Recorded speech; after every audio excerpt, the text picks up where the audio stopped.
There we go. Welcome to the LRC workshop series. Today our presenter is Kevin Jambor. He's an instructor in the Ohio Program of Intensive English here at Ohio University. And it looks like he's going to be talking about easy tools for expanding students' vocabulary. Take it away, Kevin. Thank you, Aaron. That is today's topic for the brown bag, I guess, but I don't know if anybody has their lunch with them. Also, my goal is to how to use them. And to start off my presentation, thank you for coming. And although there's not many people here, I'll start the presentation how my high school Latin teacher used to start class sometimes. Loquaces. And do you know what English derivative this gives us? Does anybody know? Loquacious? Loquacious, yes, very good. Loquaces is vocative. It means talkative ones. And so when the students would not stop talking, he would say loquaces. And I mention this because it was my Latin teacher who, I think, originally instilled in me my love for vocabulary. And just to bring out my nerd card, it was that freshman year of high school that I was third in the state in Latin vocabulary and English derivatives. So, How many were there, though? It was like a quiz team. It was called Kirtanen, so it was like Jeopardy status, and we competed against other high schools. Okay. Yeah, so. But yeah, valid point. And I also just thought to get you guys pumped about vocabulary. Don't you love learning new words? Actually, I do. I know, don't you? I always get pumped. Sometimes I my was trying to think students. of a big word that means yes, but I couldn't think of one. Indubitably. Yes. Indubitably. Sometimes my students, I tell my students, I learn new words all the time, and they say, really? And I say, yeah, and I learned this word a couple weeks ago, numismatics. Does anybody know this word? It's something where you do stuff with stuff. Exactly. Numismatics. This is a word I learned from with your hands. a video game. This is from a video game. There was a murder mystery. A murder mystery, and someone had shoved a pouch of coins into the dead man. The murderer shoved a pouch of coins. Numismatics means coin collecting. Oh. And he killed this man because of his vice. So, and this is from a video game. So if anybody is still here thinking video games rot your brain, not always. Talk to esteemed ABD Jeffrey Kuhn. Jeffrey Kuhn, yes. In this workshop, I will introduce what I did last summer, which I kind of talked about at the faculty meeting. Hi, Karen. And I'll also show what I'm doing this semester. I'll show the tools, and then hopefully I'll have people get on the computers yourselves and experiment. I hope that I'll invite you at the end to hopefully try to find a way to use these tools. Maybe in your class even at the end of this semester. There's only 3 weeks left, but you might be able to find a way. If not, maybe for next semester. So last summer, this is what I kind of talked about at the faculty meeting. When students came in, I was teaching 2 sections, and there was like a wide range, and this is something that I think we'll have plenty of experience with in our classes more and more these past couple of years. There's a wide range of skills. And so when the students came in, I had planned to do vocabulary skills first, so vocabulary and context and word parts. I was going to start the semester there, and I felt like that'll be a good way for me to introduce these things and the terms that I want to use, and then I can remind students constantly the rest of the semester. But when I did diagnostics, and even just in class, I felt like, wow, there's students who they're not able to, like I said, was the door locked? And the student looked at me like, what? And they didn't know what locked was. And I was like, okay, I think I need to do a vocabulary levels test. And so that's kind of what I did. And then I was also thinking, what can I do? Like I have my objectives for ARS that are all about the academic word list, but I have students in here who don't know how to say that the door's locked. So I was like, what can I do that's not going to take a lot of work on my part, and was going to be useful for the students? So I made a self-study project for the class, and I gave vocabulary levels tests at the beginning and end of semester.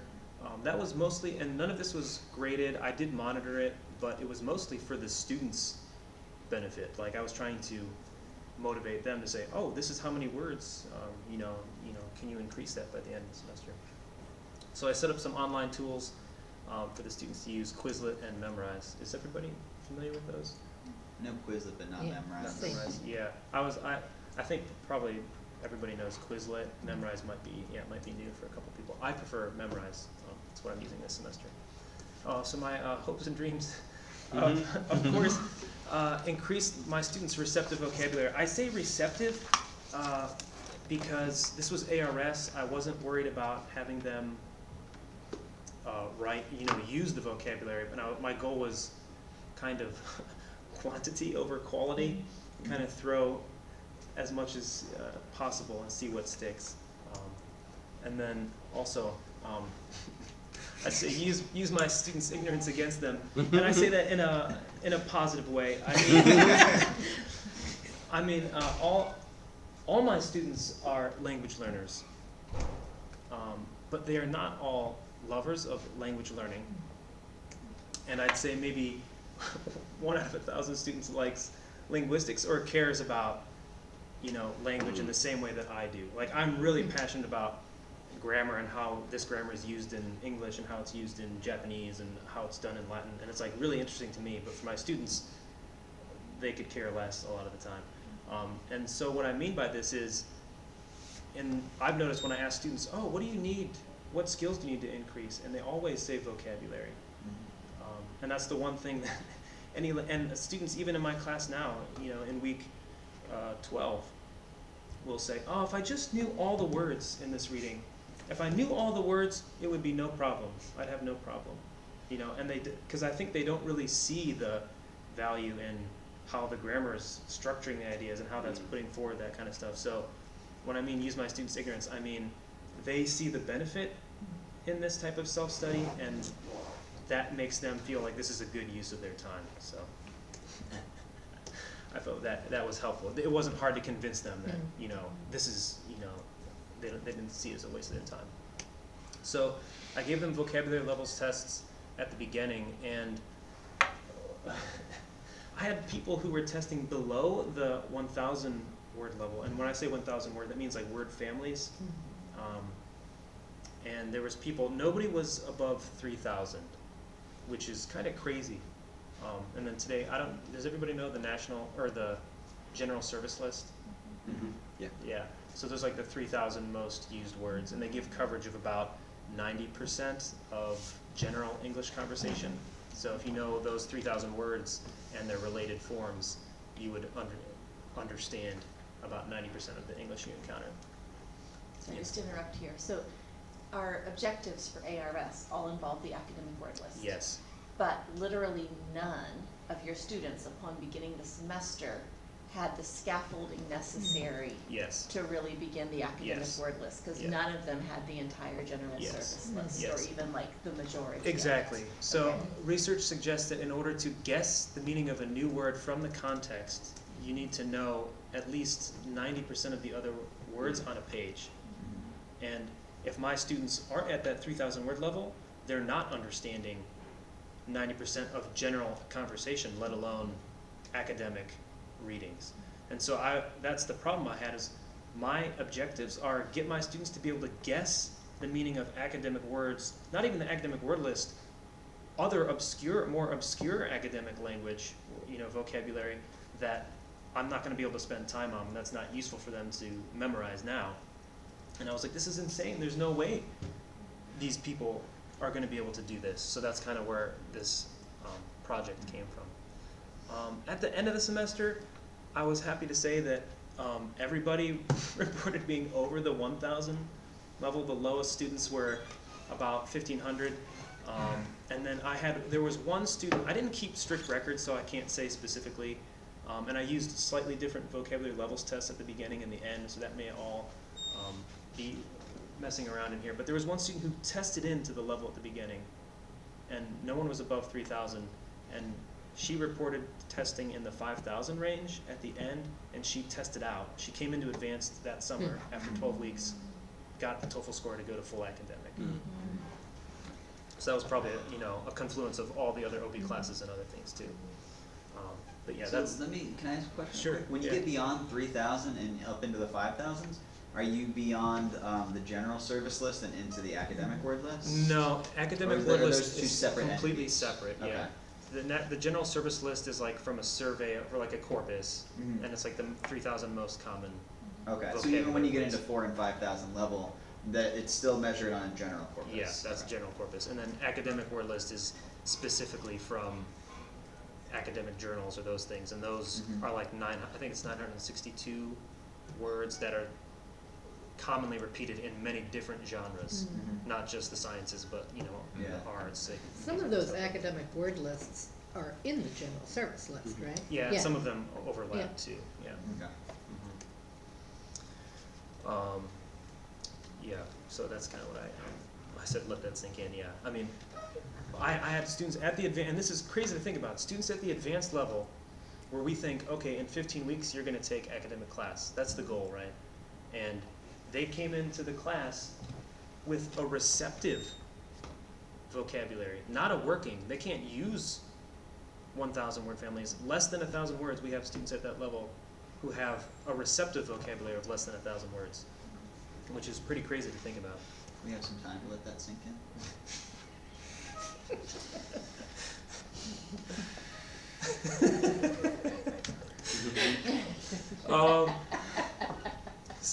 Disclaimers, these things I kind of already said. This was not part of the curriculum, right? So I felt a little bit nervous setting this up because the pace at advanced is crazy, and it's with ARS. It's like, okay, let's go, let's do all this You added stuff. something else. And I was like, how can I add something else that's not on the curriculum Yeah. and justify it? Yeah. But then I felt at the same time, what service am I doing my students if they haven't mastered the 3,000 most common words?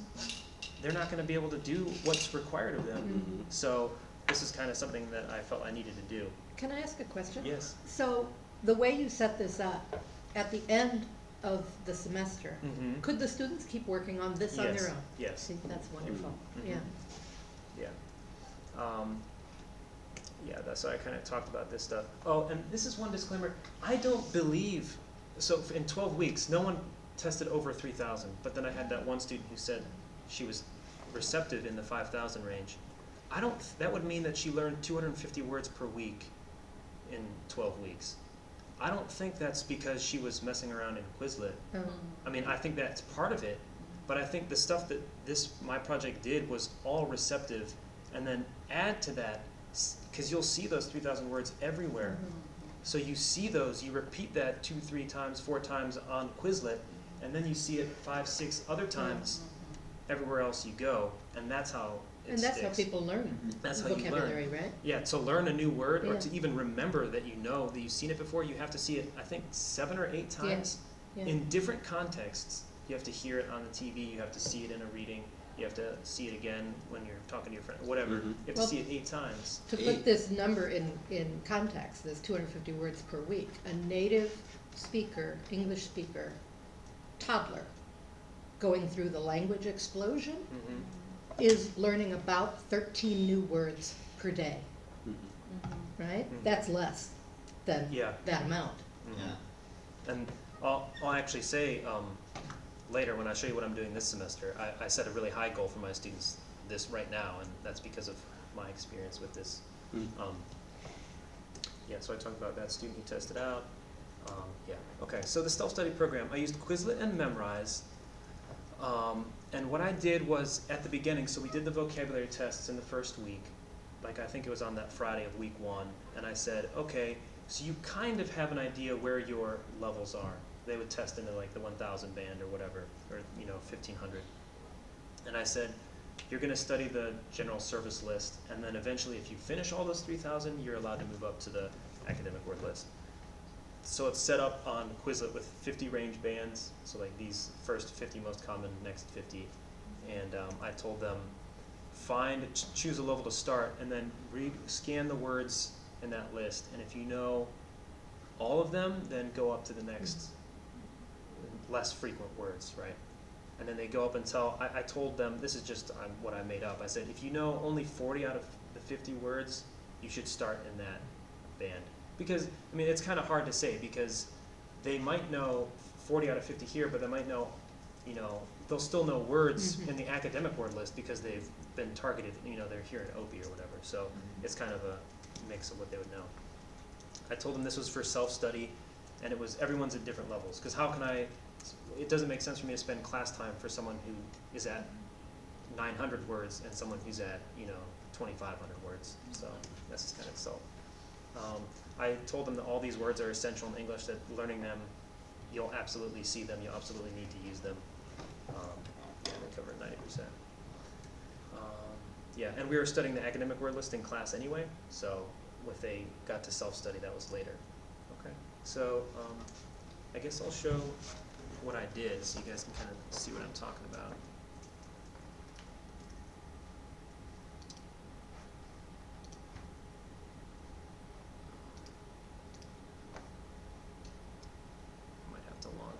Oh no, it logged me in. Okay.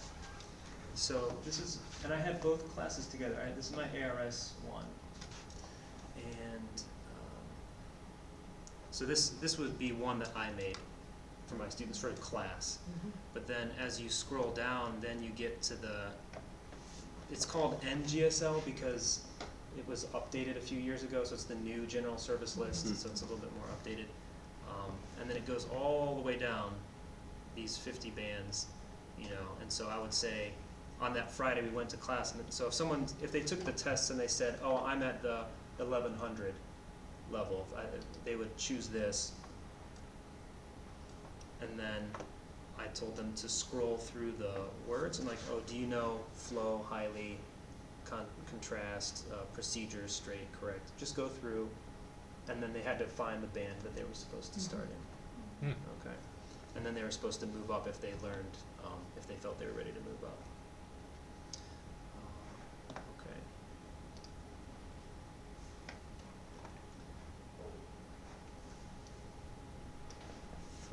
For monitoring, I wanted to make this as painless as possible, but also check that people are doing it.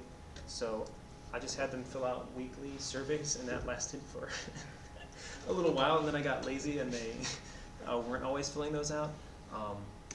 They had to tell me what band they were in, what words they were studying, and then it's not happy, I think. I don't know. PowerPoint's not happy. And they also had to say a couple reflection questions too, like if they felt it was useful, things like that. Even that could probably be, I mean, you could put that up like on a Moodle as just a thing they have to do every week. Yeah. Yeah. I mean, I can see we're doing it the first time, you would run out of time to, Yeah. Do If things. you created like a Google survey, maybe. yeah, something like whatever, that, you right. could use this, you wouldn't even have to create a new survey. That's right, it'd just be the They same. could just fill in what week it is, Yeah. and then, It looks like PowerPoint's not happy. So I might just quit it for now.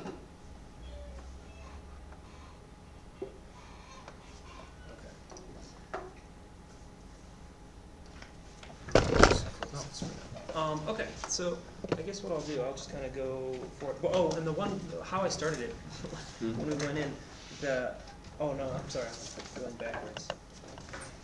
Excuse me. Oh, so this semester, so this is what I did for ARS. In ARS, there's also, vocabulary is like 30 or 35% of the grade. So it also made sense for me to be doing this in my class. Right now I'm teaching pre-academic core. Vocabulary is not strictly part of the grade. I have plenty of other assessments and things for my students to be working on.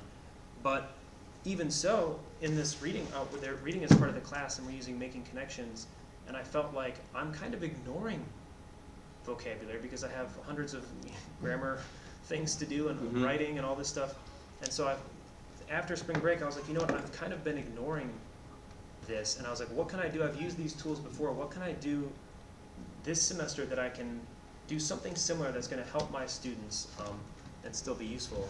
And I thought about it too because I was using this other tool, Memrise,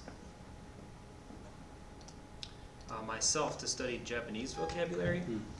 And I noticed that when I was just playing around before bed, I learned in the app, like, I don't know, 250 words or like 300 words in like 2 weeks.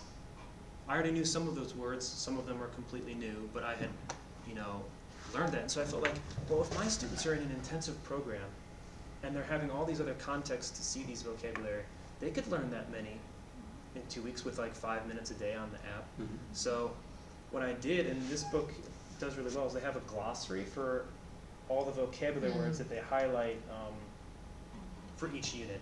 So I took the 110 words from Unit 3, which we're doing over this 3 weeks, and I said, our goal, I told my students, do you think you can learn 110 words in the next 3 weeks? And they, oh, no, of course not. And I said, well, I think you can.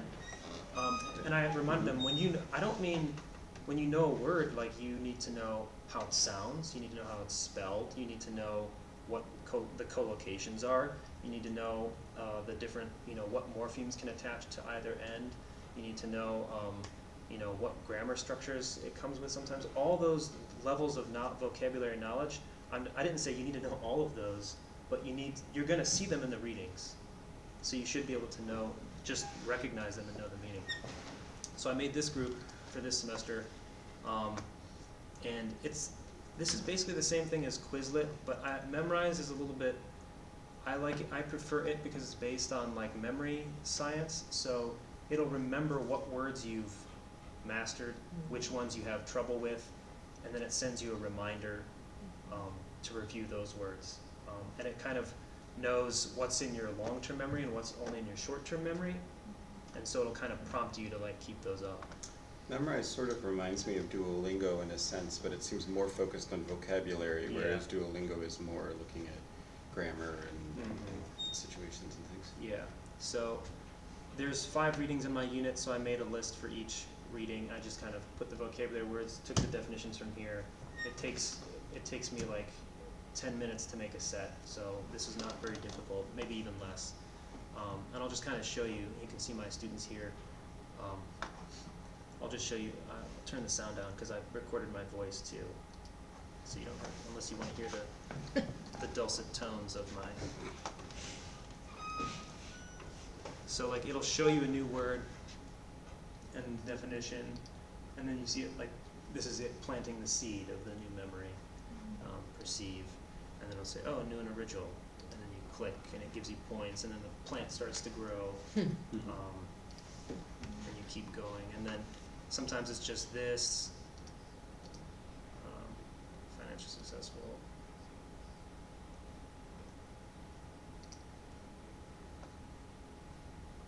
And then I'm trying to get it to show you. Sometimes it does. Keep or continue, retain. And then see, this one's an audio one. Proceed. Proceed. And my students said they liked the sound of my voice. So. Is that your voice? Yeah. Oh, I thought it was computer generated.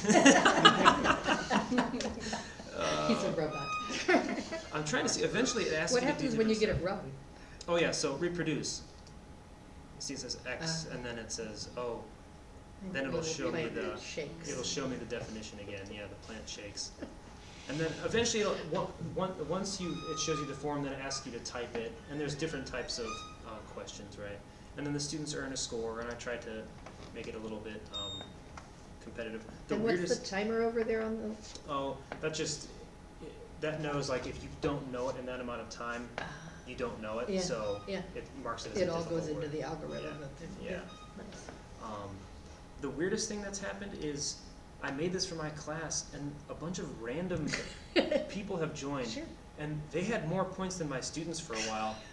And so then I riled up my students, and I said, "You guys need to." That's a There's like challenge. random people who have more Yeah. points, so my students came back. Oh, wait, so your Yeah. course was I didn't open to know the that. public That's and what other one of people my kind of pupils surfed in and did. started Yeah. doing better? Yeah. I was like, That's a nice argument for opening up your course. Yeah, that's nice for this. Well, no, I mean, I was thinking about how we can motivate students all around the world by going into these things and just like blowing them away with the score.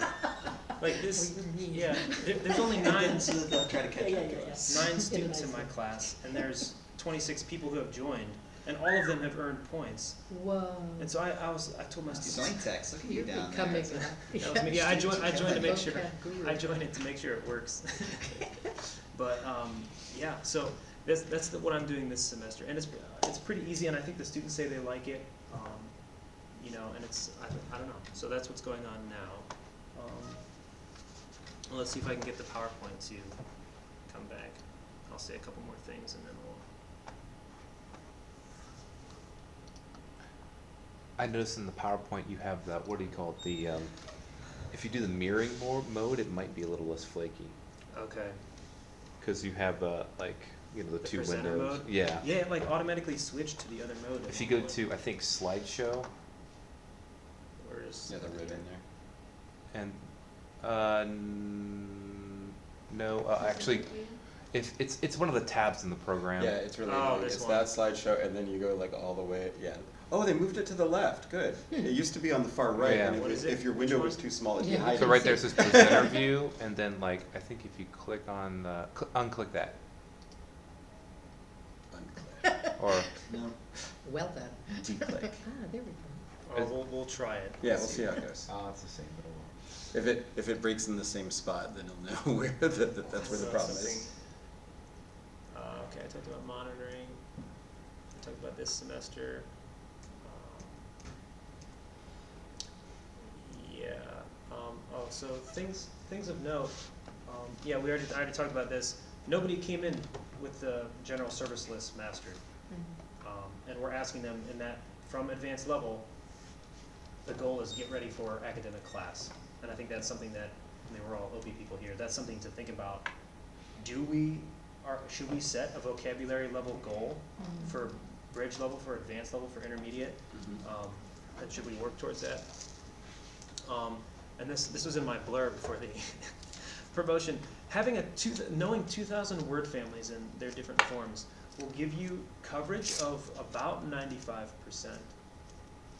Does 95% sound like enough to understand what's going on?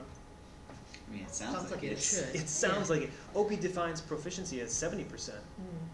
So when I saw 95, I thought, oh yeah, of course, if my student knew 95% of the words, they'd know what's going on. But that means, actually what that means is 1 out of every 20 words in a conversation will be unknown. And not just a function word, but like a content word will be unknown. And that, More likely than not. yeah, and they will probably be unable to participate actively in a conversation. And I think if I think about my students, if I structure a discussion task for them, they can do it.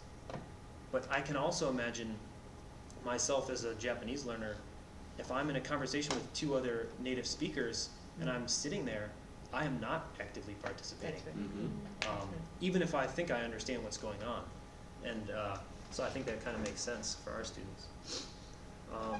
Nation says, and this is what's scary for us, for unassisted reading. That means, you know, understanding the main ideas, the details, what we want them to do from ARS class, for example. They need a receptive vocabulary of 8,000 to 9,000 word families. That makes sense though. You know, I mean, don't they usually say like newspapers hit for this sort of middle school Yeah. level of English? Yeah. And those kids are clearly, they know more than that. Yeah. Even the worst ones. So that's kind of crazy. 4,000 covers about 95%. So even if I got my students, the one student who tested out was at the 5,000 range. And everybody else, if they're about 4,000, they're still not, I guess you could call them not active readers. How many do you think, how many words do you think you need to watch children movies? 7,000 word families for 98% coverage. 4,000 will give you 95% coverage. Right. So you can imagine watching a, you know, Shrek or something like that, and not, you know, even if you had a 4,000 level vocabulary, you'd still be missing lots of the jokes and, you know, other things that happen. But isn't that the case with like children's programming anyway? Like Shrek is a good example Yeah. where the children don't get all the jokes, you Yeah, know, yeah, exactly, and that makes it rewatchable too, because then Yeah. they watch it when they're 5, and then they watch it again when they're 10, and they're like, oh wait, I got more jokes, Yeah. and then they watch it again when they're 18, and they're blown away because they're like, I didn't realize how funny this was. So Yeah. So anyway, those are just some things of note. And then now I'd invite. I guess we're only halfway. 12:30. Mhm. So here's a link. I tried to make it short, and that's pretty ugly, but people can get on the computers, and I'll ask you to take a vocabulary levels test. There's a link. This will give you a link to a. Oops. Is that O, right? The I think capital it's O. a zero. I'm thinking it might be capital O, but you might have to try it both ways. Take a vocabulary levels test. Did not work with O. Oh, so it might be 0. Must be 0.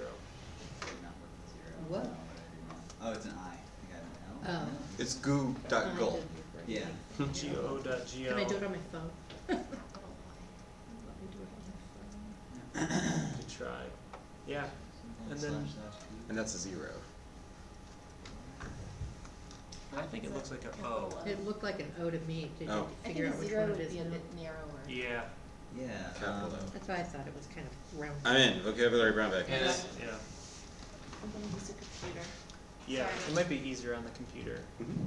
I'm So gonna let's see if I see. can do it. Oh, this way. capital I E. probably That's what it is. can't. Is there a specific test that we should use? I would suggest, I mean, if you want to look at the other ones I used, where did I put that? These, the nations and Laufer ones, those are boring for you. That would just be for you to see. If you want to Okay. find out your own level, I would suggest doing testyourvocab.com. That one's Okay. for native speakers. Which one's good for this? Do you use Lex Tutor with the students? Or Oh, do I've you seen use- this. I used multiple ones because I wasn't Okay. sure. I didn't want to use one and be like, that's your level. So Okay. I told my students they had like a half hour to take different tests and try and find Okay. their level. So for the test your vocab, you're not being quizzed on any of them. You're just indicating whether you think you know the word or not. Yeah. Yeah. So it's kind of it's self-reporting. Yeah. So, That's fine. Can you share this with me? Sure. Kyle.butler.ou. .ou at gmail.com. Could you share it with me as well? Sure. Yeah, why don't you just share it Catherine around? Dottie. But if you're already logged in and you click the little add to drive button at the top, you can. Oh, I can do it myself. Yeah. Catherine.Hilly at At Gmail. I got a share button.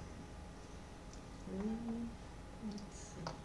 Must have made this super duper it public. said an internal error has Well, occurred. everything else was public, we did. Share with others. I have the ability to share it as well. I made it public on the web, so. The add to drive button is on the left next to the star. On his it's a folder because he already has.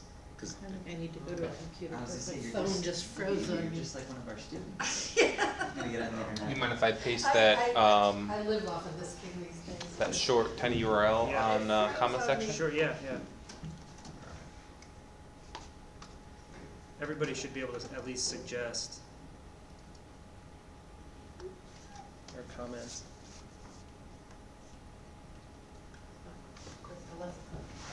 And it's back here.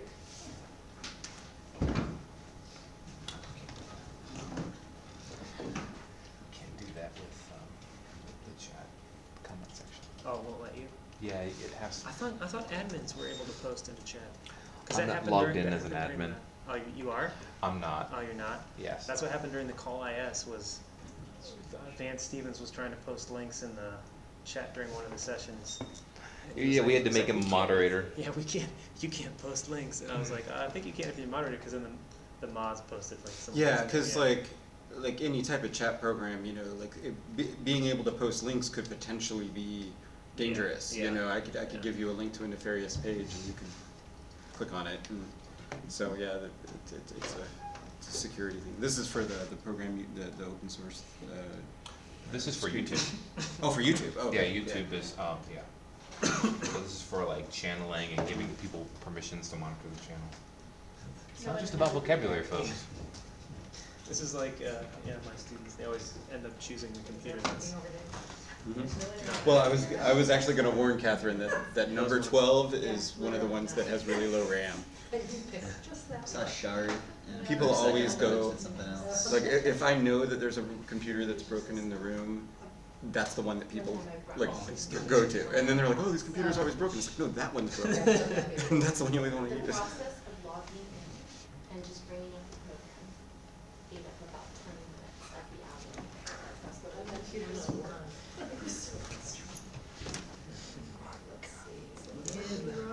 Did you bang your knee? These LRC tables are killer for that. It's like right on the top of the patella. Yeah. Like chips. Vocabulary word. Vocabulary. Chips. Hey, if we got those casters, they'd be a little bit higher. Oh, We were talking about putting casters on these legs so we can move the tables around easier. Oh.